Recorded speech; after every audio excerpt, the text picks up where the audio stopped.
It was a sweltering summer day in Seattle when Amazon founder Jeff Bezos decided to take an impromptu drive through the city. The billionaire, rarely seen without his entourage of security personnel and assistants, had slipped away for a rare moment of solitude, a chance to clear his head and reconnect with the real world outside boardrooms and executive offices. The past few months had been particularly intense, with shareholder meetings, space program developments, and constant media scrutiny taking their toll even on someone as driven as Bezos. As he navigated his modest Audi through the suburban streets of Bellevue, enjoying the simple pleasure of driving himself for once, something caught his attention at the corner of Maple Drive and 42nd Street. An Amazon delivery van was parked haphazardly, half on the curb, with its hazard lights blinking steadily in the afternoon sun. Next to it, slumped on a garden wall, sat a man in the familiar blue uniform of an Amazon delivery driver.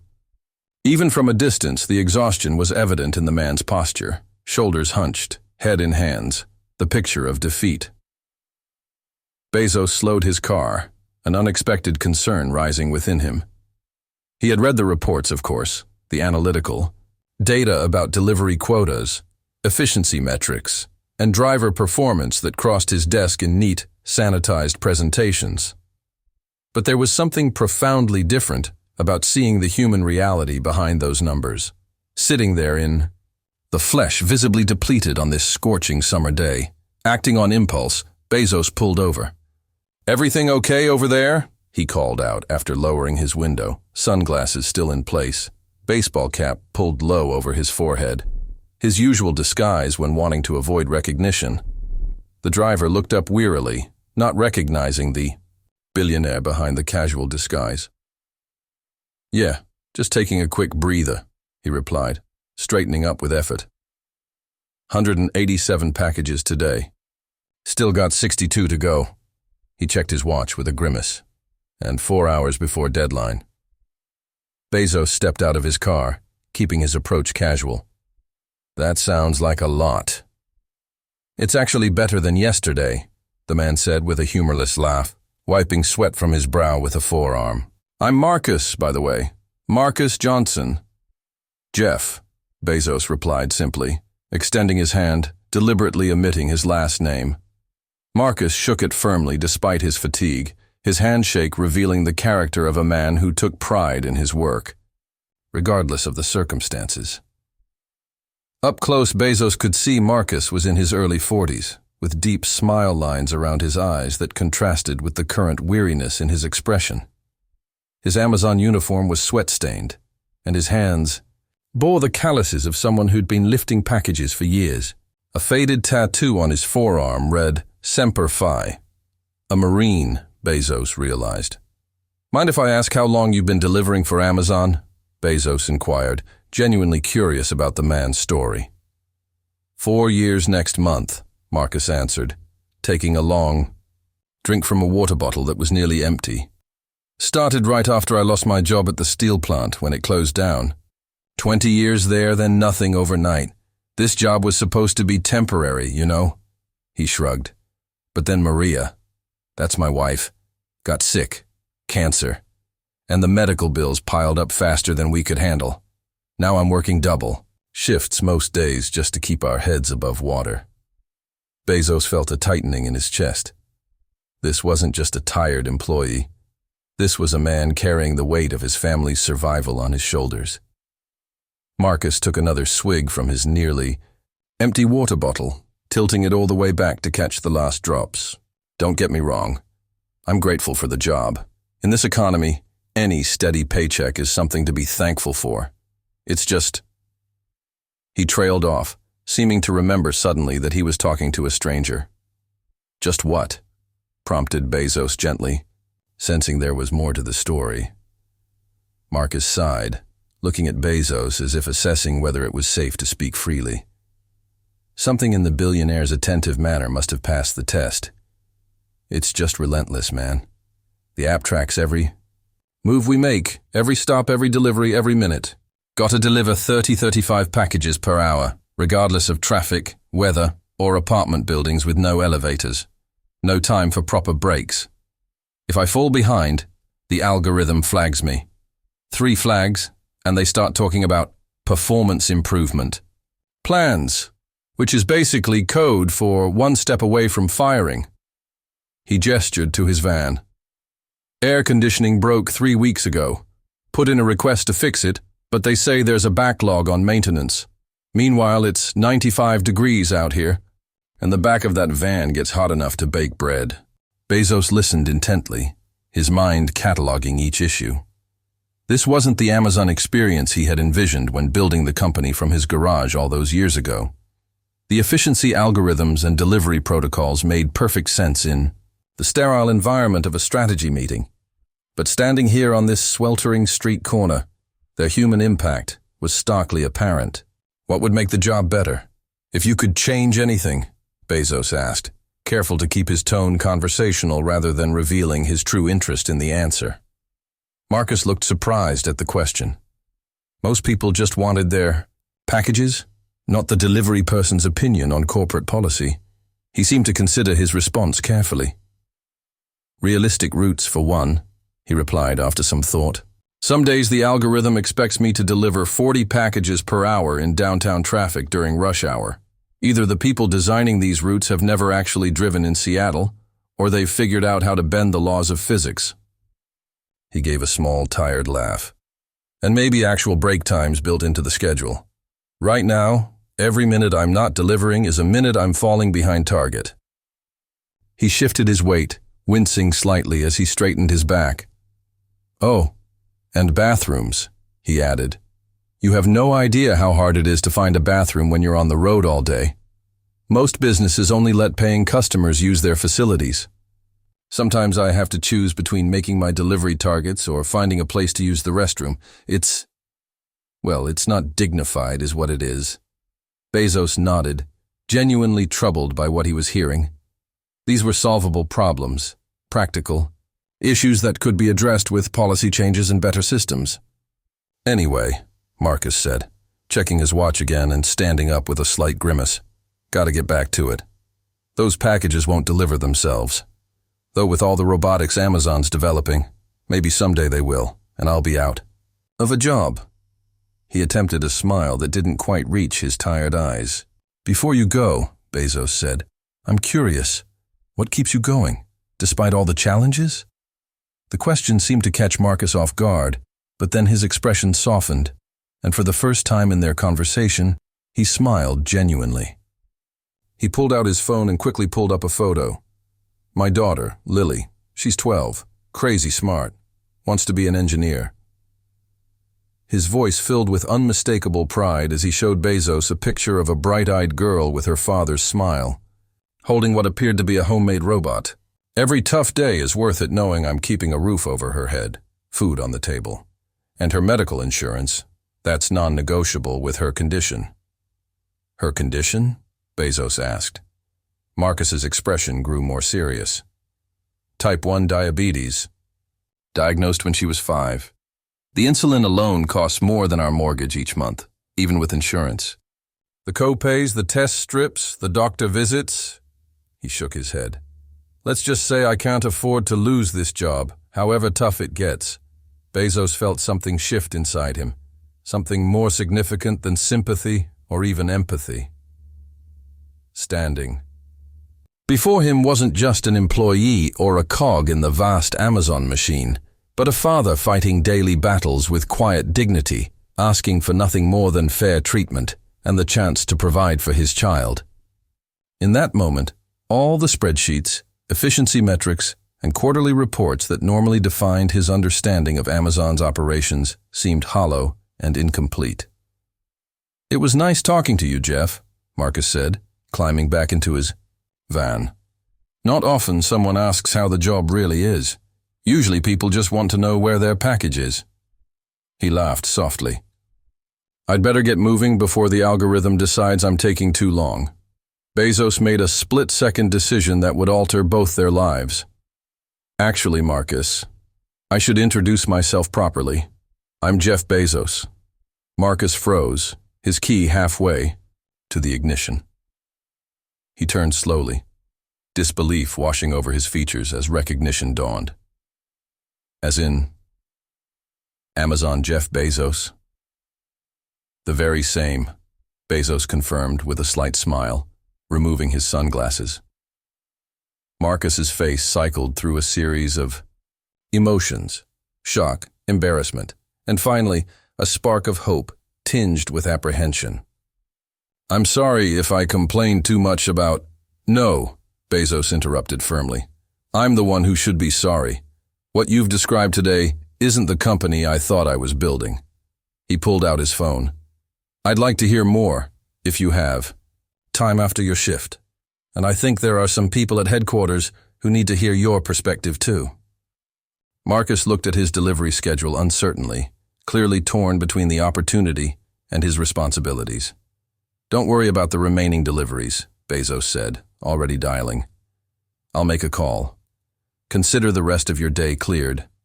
20.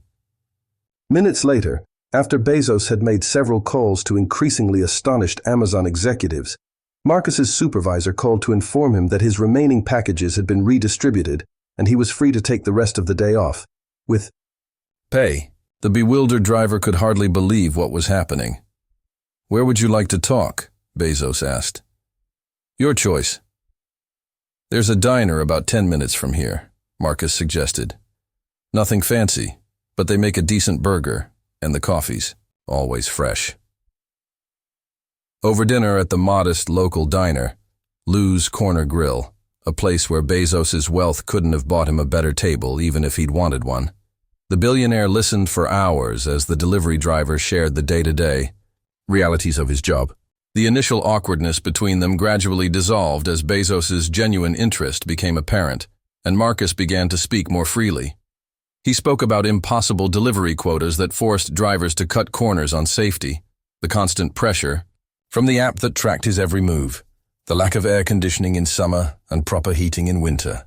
He described apartment buildings with broken elevators where drivers had to carry heavy packages up 8 flights of stairs, gated communities where guards took their time checking identification while precious minutes ticked away, and the physical toll of lifting and carrying hundreds of packages each day.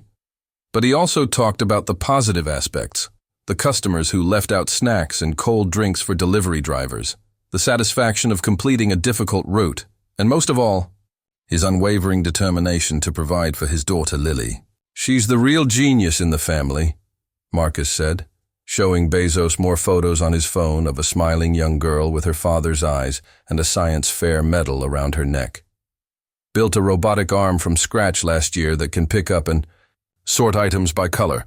Told me she was inspired by those Amazon warehouse robots she saw in a documentary." Bezos looked at the photo of the homemade robotic arm, genuinely impressed by the sophistication of the design. "She built this herself?" "Every bit," Marcus confirmed proudly. "Stays up late watching engineering videos online. When her blood sugar's stable and she's feeling good, there's no stopping her. Teacher says she's got a mind for systems and design like nothing she's ever seen." His expression darkened slightly. "That's what keeps me up at night, you know. Not the job, not the bills, though God knows there are enough of those. It's the thought that her condition or our finances might hold her back from becoming who she's meant to be." As the evening progressed, Bezos made notes on his phone, occasionally asking clarifying questions about specific policies or procedures. By the time they parted ways, with Bezos insisting on covering Marcus's remaining deliveries personally through executive action, a plan was already forming in the billionaire's mind. "I appreciate you taking the time to share all this with me, Marcus," Bezos said as they stood in the parking lot. "It's given me a lot to think about." "Will anything actually change, though?" Marcus asked, the question reflecting years of disappointment with corporate promises. "No offense, but I've heard plenty of executives talk about improvements before." Bezos looked him directly in the eyes. "I built Amazon from a few books sold out of my garage. If I can do that, I can fix this. You have my word." 2 days later, Marcus received a call requesting his presence at Amazon headquarters. Confused and more than a little anxious, he arrived in his best non-uniform clothes, a pair of khakis and a button-down shirt he usually reserved for parent-teacher conferences. to find himself ushered into a conference room where Jeff Bezos sat with several executives whose names he recognized from company-wide emails. "Marcus," Bezos greeted him warmly, standing to shake his hand. "Thank you for coming. I've been sharing our conversation with my leadership team and we've made some decisions I wanted you to be the first to hear." Over the next hour, Bezos outlined a comprehensive overhaul of Amazon's delivery operations, inspired directly by Marcus's experiences. The changes included a complete revision of the algorithm that set delivery quotas, with new parameters that accounted for traffic, weather conditions, and building access challenges. Mandatory break times would be built into all delivery schedules, with the app actually locking for 30 minutes during lunch breaks to ensure drivers rested. A network of Amazon-approved rest stops and partner businesses where drivers could use bathroom facilities and refill water bottles would be established. There would be immediate repair or replacement of all delivery vehicles with maintenance issues, starting with those lacking proper climate control. And a new health insurance plan specifically for delivery drivers and their families, with enhanced coverage for chronic conditions. These changes will be implemented nationwide within 30 days, Bezos explained. But there's more. Marcus listened, overwhelmed, as Bezos continued. "We're establishing a driver advisory board to provide ongoing feedback directly to leadership, ensuring that the people actually doing the work have a voice in how that work is structured. And I'd like you to head it, Marcus, in a new full-time position as driver advocate officer, reporting directly to our operations team. The salary is triple what you're making now, with flexible hours that would allow you to be there for Lily's medical appointments." Marcus sat in stunned silence, unable to process what he was hearing. His mind raced with the implications. No more crushing physical labor. No more impossible quotas. No more missed school events for his daughter. "But I think what would make the most difference for you specifically," Bezos added more gently, "is this." He slid a folder across the table. Inside was documentation for a specialized medical insurance policy that would cover 100% of Lily's diabetes care, insulin, supplies, doctor visits, everything for life. "This isn't just for you," Bezos explained. "We're extending similar coverage to all Amazon employees with children facing chronic health conditions. But your story, your dedication to Lily despite everything, that's what opened my eyes to this need." Marcus tried to speak, but emotion closed his throat. He simply nodded, tears welling in his eyes as he thought about what this meant for his daughter. No more rationing test strips when money was tight. No more choosing between insulin and rent. "There's one more thing," Bezos said, pushing another folder forward. This one contained information about Amazon's future engineer scholarship program, with a letter offering Lily a guaranteed full scholarship to the engineering school of her choice when she was ready for college. "From what you've told me about her robotics skills, I have a feeling Amazon might want to hire her someday." Bezos smiled. "Consider this an early investment in her future, and ours." When Marcus finally found his voice, it was thick with emotion. "I don't know what to say. It's more than I ever—" "You don't need to say anything," Bezos replied. "Just help us build a better Amazon, one that values the people who make everything else possible." That evening, Marcus sat at his kitchen table, still in shock, trying to find the words to explain to his wife Maria what had happened. When he finally managed to tell her about the job offer, the medical coverage, and Lily's scholarship, she initially didn't believe him. It wasn't until he showed her the official documents with Amazon's letterhead that the reality began to sink in. "This changes everything," Maria whispered, tears streaming down her face as she held the medical insurance paperwork in trembling hands. "Everything." Lily, who had been doing homework in her room, came to investigate why her parents were crying at the kitchen table. When they explained what had happened, that her father had met Jeff Bezos himself, that her diabetes care would be fully covered, that her college education was secured, the 12-year-old's eyes widened in disbelief. "So, I can be an engineer?" "For real?" she asked, her voice small but filled with hope. For real, sweetheart, Marcus confirmed. No more worrying about how we'll pay for college. You just focus on being brilliant. In the weeks that followed, as news of the delivery operation overhaul spread throughout Amazon and then to the media, Marcus found himself at the center of a story that resonated far beyond one driver and one billionaire's chance meeting. His inbox filled with messages from fellow drivers sharing their own stories and thanking him for speaking up. Industry analysts noted that Amazon's changes were forcing competitors to improve their own delivery working conditions to keep pace. The transition to his new role wasn't without challenges. Some executives were resistant to the changes, arguing that they would affect efficiency and increase costs. Marcus faced skepticism and sometimes outright hostility in meetings where he advocated for driver needs. But he had an unwavering ally in Bezos, who made it clear that the initiative had his full support. We're not just changing policies, Bezos told the executive team during one particularly tense meeting. We're changing our understanding of what efficiency truly means. A system that burns through people isn't efficient. It's wasteful in the most fundamental sense. 6 months later, at an Amazon all-hands meeting, Bezos invited Marcus to the stage to help unveil the next phase of delivery improvements. A new fleet of climate-controlled vans with ergonomic features designed with driver input and a revolutionary routing system that balanced efficiency with humane working conditions. Sometimes the most valuable insights don't come from boardrooms or efficiency experts, Bezos told the audience of employees and shareholders.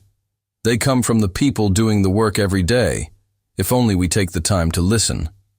The most surprising data point came 3 quarters after the changes were implemented.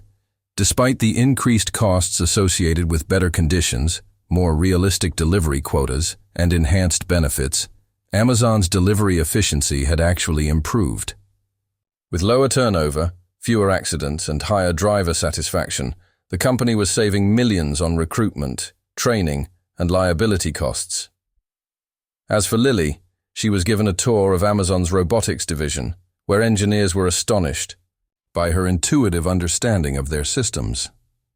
By the end of the day, she had been offered a special mentorship program, working with Amazon's top robotics developers on weekends and school holidays.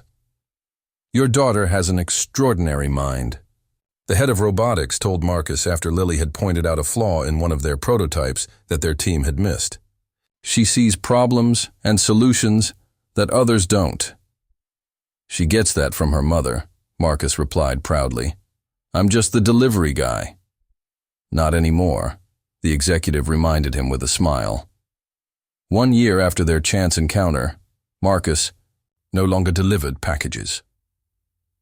As the head of Amazon's driver experience division, he traveled the country meeting with delivery teams, gathering their insights, and ensuring that the voice of every driver was heard at the highest levels of the company. His story became a case study at business schools on the importance of listening to frontline workers, and his daughter Lily's prototype for a more efficient delivery sorting robot was being developed for testing in Amazon warehouses. The medical coverage for Lily had transformed their family life. No longer consumed by constant financial stress, Maria had returned to school to finish her nursing degree, something she had abandoned when Lily was diagnosed. Their marriage, strained for years by financial worries and Marcus's punishing work schedule, found new strength as they reclaimed time together. But perhaps the most profound change was less visible. When asked in an interview what he considered his most significant recent achievement, Jeff Bezos didn't mention stock prices, space exploration, or technological innovations. Instead, he spoke about a transformation in corporate culture. Success isn't just measured in dollars and efficiency, he said. It's measured in how we treat the people who make that success possible. And sometimes, it takes an unexpected encounter on a hot summer day to remind us of what truly matters. For Marcus, the changes meant more than just better working conditions or career advancement. They meant being able to attend Lily's science fairs without checking his delivery app. They meant not having to choose between paying for insulin and paying the rent. They meant dignity. At Lily's 13th birthday party, a special package arrived from Jeff Bezos himself. Inside was a custom-built robotics kit and a handwritten note. To the future of innovation, may your ideas always find someone who believes in them as much as your father believes in you. Later that night, after the guests had gone and Lily was engrossed in her new robotics kit, Maria found Marcus sitting quietly on their back porch. "Penny for your thoughts?" she asked, joining him. "I keep thinking about how random it all was," he replied. "If I hadn't pulled over on that particular street corner, if he hadn't driven by at that exact moment, our whole lives would be different." Maria took his hand. Maybe it wasn't random.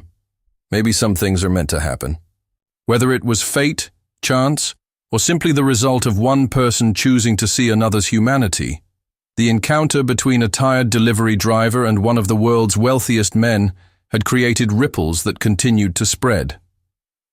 Thousands of delivery drivers now worked under more humane conditions. Hundreds of families no longer had to choose between medical care for their children and paying their bills. And one gifted young girl with diabetes had the freedom to focus on changing the world instead of worrying about how her family would afford her next vial of insulin. For Jeff Bezos, the chance meeting with an exhausted delivery driver became more than just a PR win or an operational improvement. It became a reminder of the responsibility that comes with building something as vast and influential as Amazon. A responsibility not just to shareholders and customers, but to every person whose labor makes the company's success possible. 2. Years after their first meeting, at the unveiling of Lily's sorting robot prototype at Amazon's Innovation Center, Bezos pulled Marcus aside. "You know, I've been thinking," the billionaire said. "That day we met, I was feeling frustrated with board politics, investor demands, all the noise that comes with running a company this size. I took that drive to clear my head, to remind myself why I started Amazon in the first place." He paused, looking at Lily proudly demonstrating her invention to a group of engineers. "I think I was supposed to meet you that day. I needed the reminder of what really matters." Marcus nodded. "I think maybe we both needed that reminder." Two lives intersected by chance on a suburban street corner, and millions of others were changed as a result. Because sometimes the most important connections happen not in boardrooms or networking events, but in those unexpected moments when we truly see each other as humans, worthy of dignity, respect, and the chance to thrive. This chance encounter between Jeff Bezos and an exhausted Amazon delivery driver shows how one moment of genuine connection can transform not just two lives, but an entire company and the lives of thousands of workers. It reminds us that behind every delivery, every service, and every product, there are real people with real struggles and dreams. Have you ever experienced a life-changing encounter with someone unexpected? Or perhaps you were the person who changed someone else's life without even realizing it. Share your story in the comments below. If you were moved by this story, please hit the like button and subscribe to Impact Stories for more powerful real life moments that remind us of our shared humanity. We publish new stories every week that will inspire you, move you, and perhaps change how you see the world around you. Don't forget to turn on notifications so you never miss our next upload. Our upcoming story about Bill Gates and a forgotten teacher might be our most emotional one yet. Thank you for watching until the end. Remember, the most meaningful connections often happen when we least expect them, and a single moment of kindness can create ripples that change countless lives. See you in our next Impact Story.